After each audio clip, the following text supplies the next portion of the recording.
Once again, welcome to CopBLUes. I've got your six. And as is my usual mode of doing things, I like to use Marcus Aurelius quotes for every one of my videos. And today is I think one is especially pointed to what this gentleman has gone through in the last 10 years or so of his career. Nothing happens to anyone which is not fitted by nature to bear. What does that mean? I guess there's a few different ways that you can look at it, that God will never put any more on us than what we're prepared to bear, even though sometimes we'll say uncle under the pressure. That's just natural. But so we have Ben Weatherford here, and Ben Weatherford is what's your rank now? I'm a lieutenant. He's a lieutenant with a local police department here in South Carolina. And Ben has worked at 3 different agencies in his career, which has been how long now? 16 years. 16 years, wow. Time flies, man. That means I'm getting old. And you see how young he is, so that just goes to show you exactly how old I am. I'm pretty old. So basically, Ben was involved in an officer-involved shooting almost a decade ago. Yes. And it's affected his career for the last 10 years, or actually since the moment that it happened. But for a lot of different reasons, not only the psychological trauma that anyone would go through for having to be forced into a situation to take someone's life, but just the continual drama that is created politically because they use this shooting as basically a political lightning rod, if you will. Even though he was cleared from the shooting, and the shooting was found to be justified, that didn't keep it from ending up in civil court and ending up in the court of public opinion. So we're going to talk about that today. So Ben, let me just start off by saying thank you for your service. I was a longtime policeman, and I understand the stresses that are involved in it, and I understand the stresses of command for sure. But as a matter of fact, when this particular event happened, I was actually landing at Chicago O'Hare in 2011. I had just gotten off the airplane and just turned my cell phone back on when they were calling me, because I was the chief of the local jurisdiction where this took place at the time. And Ben wasn't working for me at the time. He was actually working for the county, but we were involved in a combined drug unit effort. And those guys did a fabulous job and helped make our community a lot safer. But they called me and said, "Hey, look," and I had only been the chief like a week, I think. I had just been appointed, and they called me and said, "Hey, we've had an officer-related shooting here in town, and a gentleman has passed away." And I was like, "Oh, wow!" So that was kind of so I was there, but I wasn't there. Certainly, anytime any of the officers that were under my command were injured or anything happened, I was certainly, if I was anywhere near where I could get there, I would have been, and I would have liked nothing better than to jump right back on the plane to come back to help them through that. But unfortunately, it just wasn't meant to be. So basically, Ben, tell me a little bit about your career and how it kind of blossomed, where you started up, where you've ended up now. Well, I started off in December of 2011. I'm sorry, December of 2004. 2004. Yeah, 2011 was when the incident took place. But anyway, started off December 20th, 2004, local jurisdiction. I stayed there to 2009, then I moved to another local jurisdiction. That's where I came with gangs and narcotics. Moved up, I was on the task force, and then all this incident took place in October of 2011. And after that, I stayed at the local jurisdiction till a new political figure come in, and then he got rid of a bunch of people. Okay. And then I went to another jurisdiction. Okay. Well, let me just say this about that, okay?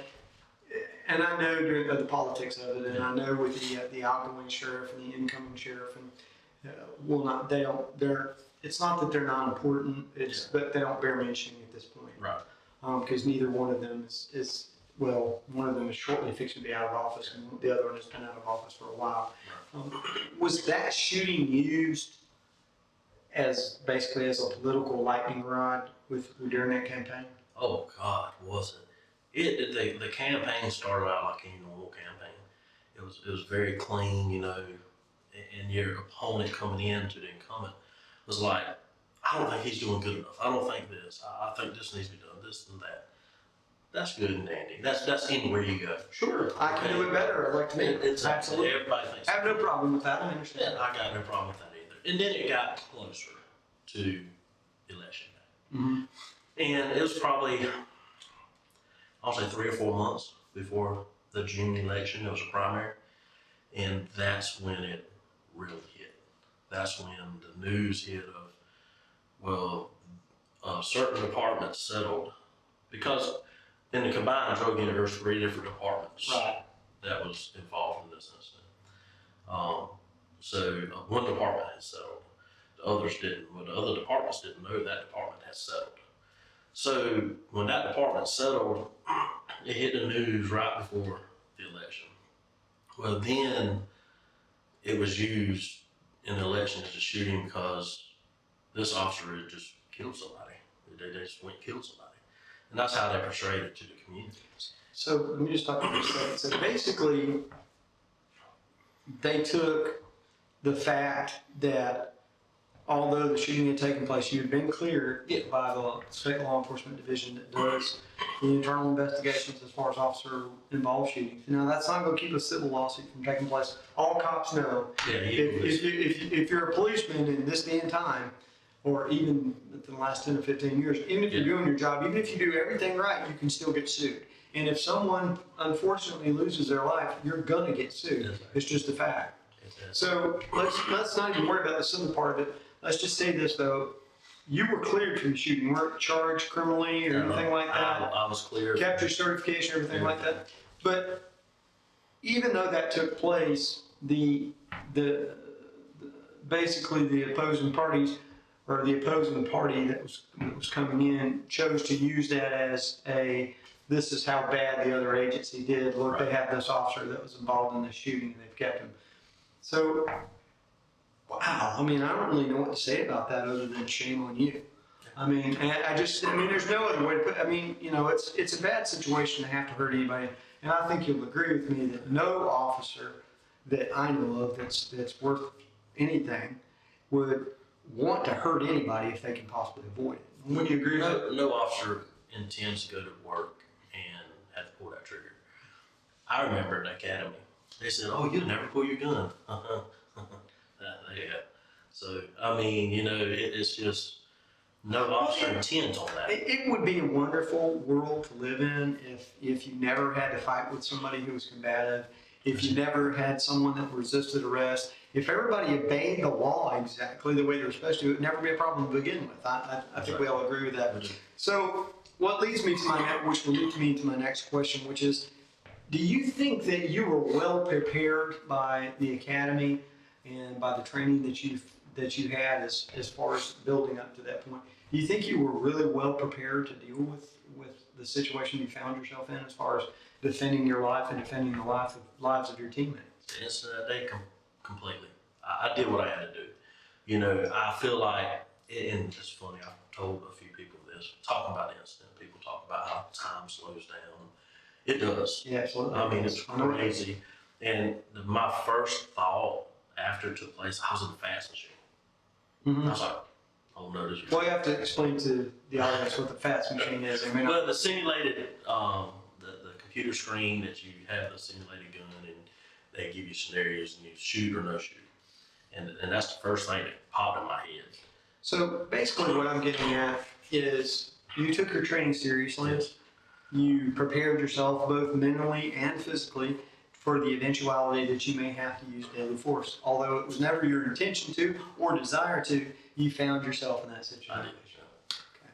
So when this took place in October of 2011, as I recollect, how long was it before you were actually cleared?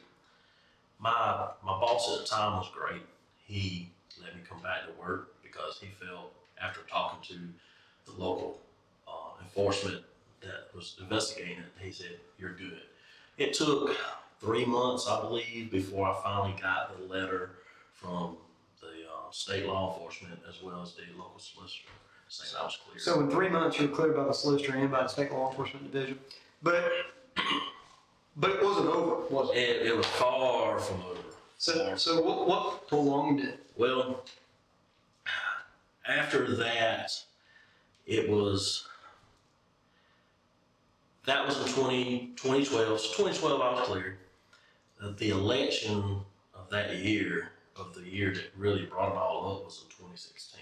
2016. Right. So it basically kind of hummed along for a while and was pretty quiet. Yes. And then the election, I guess. We got served with a lawsuit. You knew you were going to get sued for We sure. knew, so we got served with that, which we knew that. But then it really started coming out was in 2016 when the election came back. So basically, you were used as political cannon fodder, for lack of a better way to put it. That's it. It was, the investigation was opened back up by the state attorney general. And why was the case reopened? The senator who was helping the other person campaign requested it. So it was opened back up and I was cleared again. How long did it take How long did it take? It didn't take them long. I don't know the exact time. Was it a matter of days? It was a matter of a couple months. A couple months. So, and don't get me wrong. I mean, everybody does. You know, when you have an initial investigation and a person's cleared from it, and to go back and do this is just my opinion. To go back and do due diligence and say, for one reason or another, okay, there's a stir about what's happened here, to reopen it for the same result to bring back. I don't have a problem with that. Now, I'm not the person that was being investigated. Yeah. Now, if I was the person that was investigated and I was clear, and I'd been cleared, and then somebody said, oh, well, I'm waving this flag and saying, hey, I want it to be reopened because I don't necessarily have a problem with that per se, because I know the end result's going to be the same. I didn't do anything wrong.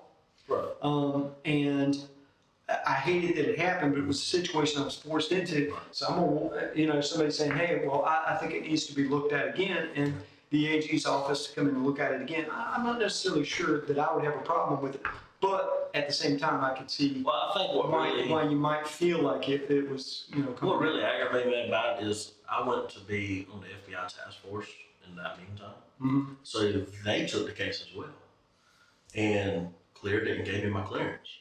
So they said it was good as well. I mean, you got all these agencies saying. I got you. So basically, this leads us back to our earlier part of the conversation, which is it was politically motivated. Exactly. It was politically motivated. The whole thing was.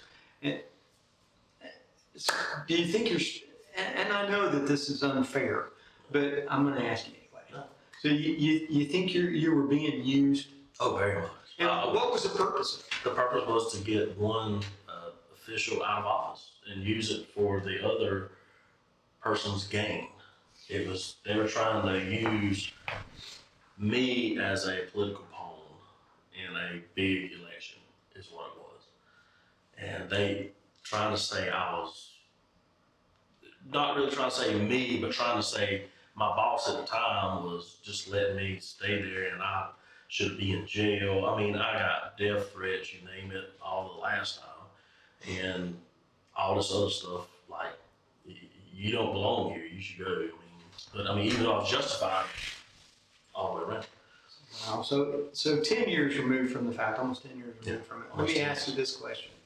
Why are you still doing it? After all this drama, after all this mistreatment, not by just a few people, but by numerous people, why do you continue to strap on the badge and go to work, man? I'm dying to know. I feel like it's a calling for me. When I first got in, I was young, dumb, like all of us are. And I was like, oh, this is fun, yay. But as time went on, and you have one person to come up to you, just one's all it takes, and say, thank you for helping me. Thank you for changing my life. Thank you for putting me in jail. Whatever it is, I've had, over my 16 years, I've had, you name it. Right. I've had a variety of people who still stay in touch with me to this day from that I locked up when I started, and just thanking me for doing what I did, and that they feel like they would be dead if it wasn't for what we did. So if I can help one person in my career, that's what I'm gonna do. You know, I can definitely see that, and like I said in the beginning, man, I deeply mean this. I appreciate your service. I appreciate your tenacity that you're going to continue to get up and move forward, even though it's hard. It's got to be hard. It's tough. It's tough some days. No one that I know of that straps on a gun and a badge every day wants to go work and hurt anybody. And the fact that you were put in that situation where that's the way that it was, that it just happened to turn out is just an especially difficult thing to endure.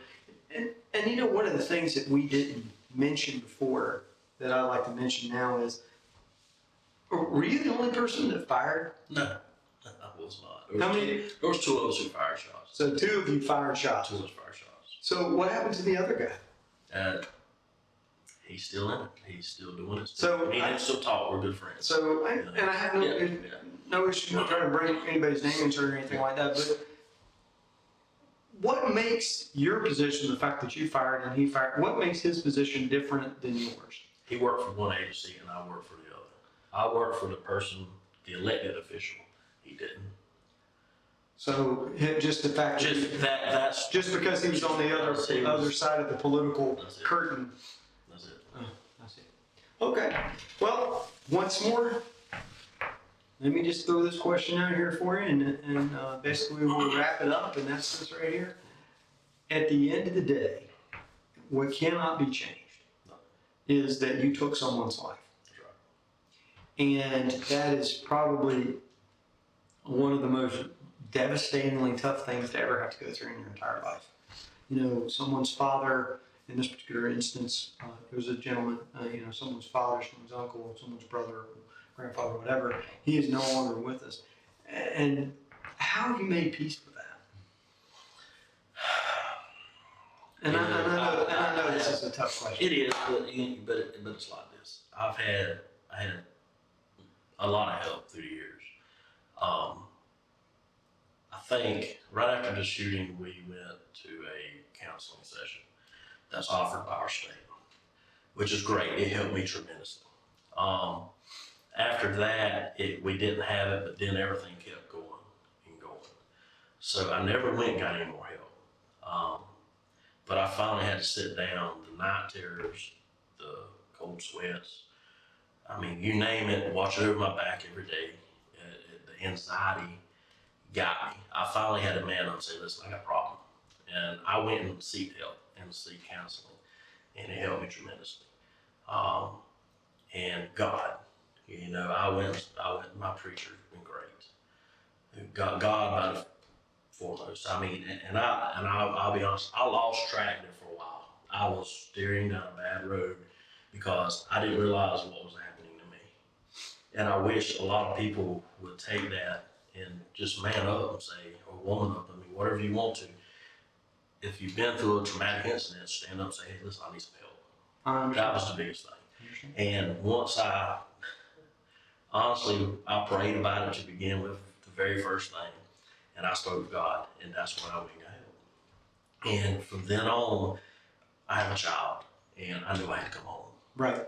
My child's my heart. I understand. And I did what I had to do that day, knowing the past, that everything that's involved with this incident, it makes it easier because I knew the kind of person it was. Mm-hmm. That's no justification, but it helped. That's one way I deal with it.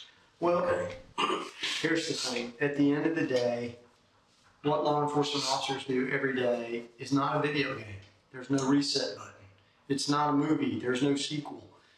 It's real life. And once bullets go down range, you can't snatch them out of the air and put them back in the chamber. It just doesn't work that way. So it's a just tremendously heavy weight of responsibility to be upon you. It is. And I think that most people just don't realize that. They don't. And that's another thing that keeps me going in this career too. I want to be to help somebody. I'm a trainer. I train all over the state now. Mm-hmm. I do a lot of training. I'm training in my department. Mm-hmm. So I can help others deal with it, and that's the biggest thing. I enjoy that, And I think probably what every training officer would say is is paramount in what you do is trying to train people to do everything they can to keep themselves from being in that situation to start That's right. with. I know that.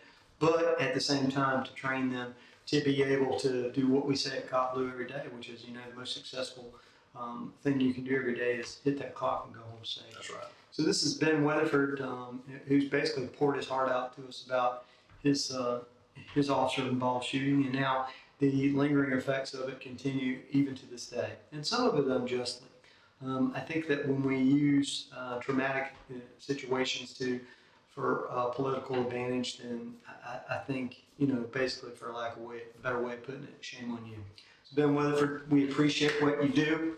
Thank you for going out there and continuing to, strap on that gun and badge and make the world a safer place for all of us. And thank you once again for tuning in to I've Got Your Six from CopBLue.